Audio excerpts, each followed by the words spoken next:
One time, I was giving a tour to a prospective student and her family. At the end of every tour, students took one class. This student happened to be in mine. I remember her being a great student. She raised her hand on every question, she participated in conversations, and she did the work, even though it was a grade level ahead of where she should be. She seemed like a natural fit for our school, so obviously, I recommended that she come here. She joined us the next year and did splendidly in class. She would sometimes lead our lessons, she worked well with everyone in the class, and never really caused any trouble. The thing I remember most about this student is her ability to laugh at her mistakes. Oftentimes, we would be working together on a problem. She would make a mistake. I would make like a silly face or something, and she would catch her mistake right away and fix it. It was great. I love when students can do this. During the first parent-teacher conference of the year, I remember signing on and her parents looking a bit worried. And I asked them, "Hey, is everything okay?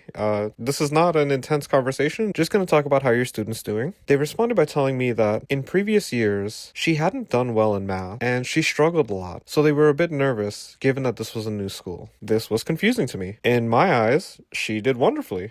I couldn't imagine that she was a bad math student. I explained to the parents how well she did in class, how she leads some of the lessons, and often leads little study groups as well. By the end of the conversation, the parents were shocked. They had no idea that this was happening. The next day, as students were coming into the building, I saw her in the hallway and I stopped her. And I said, "Hey, your parents told me that you weren't always a good math student, but you seem to be an amazing math student here, so I'd just like to know what changed." She started explaining how, in her old school, she felt like she needed to get the answers right, and that it was really bad if she got them wrong. But here, it's okay that she gets them wrong, because then we just joke about it, and she gets to try again. She left me in the hallway, absolutely stunned. How could this not be the default for all of our students everywhere? It's more than okay to make a mistake. Our students should never have to believe that making a mistake is a bad thing, especially in math. That's why I created Lumi, because not every student has a teacher who will create that space, but everyone deserves a tutor who won't judge them for trying.